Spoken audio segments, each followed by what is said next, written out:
Hello दर्शक महानुभावहरू, यहाँलाई स्वागत छ। तपाईहरुले होस्टल 3 मुभी हेर्नुभयो कि भएन कमेन्ट गर्नुहोला। कतिको राम्रो छ त्यो पनि कमेन्ट गर्नुहोला। होस्टल 3 को व्यापार देख्दा म अचम्म भएको छु। हेर्नुस्, शुक्रबार र शनिबार यति आक्रामक व्यापार गरेको थियो होस्टल 3 मुभिजले, यो कसैले पनि सोच्न सकेको थिएन होस्टल 3 को बारेमा।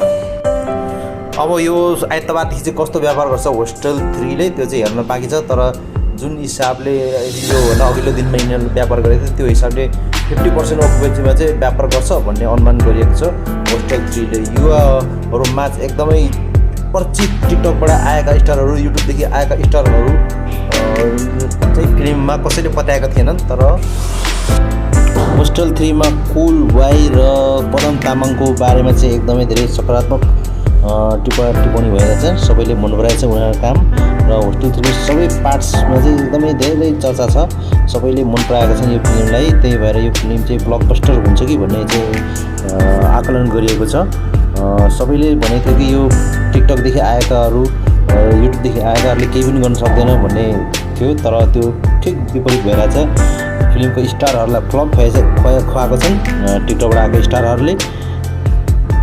पल्सा र दीपिका पर्साले अभिनय गरेको चलचित्र मायावी पनि फ्लपको सङ्घारमा पुगिसकेको छ। यो चलचित्रले 12 दिनसम्म आइपुग्दा पनि 1 करोडको आँकडा छुन सकेको छैन भन्ने बजारमा चाहिँ हल्ला चलिरहेका छन्, तर निर्माण टिमले केही पनि जानकारी गरेको छैन। त्यसैगरी यो रेशम फिलिली चलचित्र पनि एकदमै राम्रो हुन्छ भनेर सोचिरहेको थियो। राम्रो चलचित्र हुँदा पनि यसले व्यापार गर्न सकेन।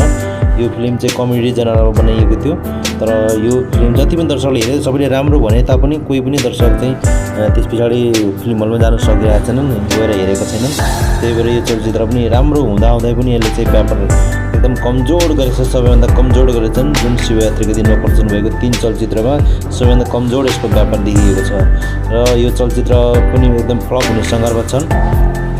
यो 3 चलचित्रमध्ये अगाडि प्रदर्शन भएको 3 चलचित्र मात्रै लास्ट श्रम चलचित्र चाहिँ धेरै राम्रो व्यापार गर्छ, धेरै राम्रो, तर जति गर्नुपर्नेको लास्ट श्रमले त्यति चाहिँ व्यापार गर्न सकेन यो चलचित्रले। यो चलचित्र 3 करोडको आँकडा चाहिँ पार गरिसकेको छ। चलचित्र लास्ट श्रमले चाहिँ 3 करोड क्रस गरिसकेको छ व्यापारमा। अब यसलाई पछ्याउँदै होस्टल 3 पनि आइसकेको छ। होस्टल 3 ले त लास्ट श्रमको 3 दिनमा नै पुरा गर्ने छ, लास्ट श्रमले कमाएको जति चाहिँ भन्ने चाहिँ अब सुन्न आएछ बजारमा। तपाईहरुले यो 4 चलचित्रमध्ये कुन चलचित्र हेर्नुभयो र कुन चलचित्र हेर्न बाँकी छ? तपाईहरुले चाहिँ यो 4 चलचित्र कुन चलचित्र सबैभन्दा बेस्ट लागेछ कमेन्ट गर्नुहोला।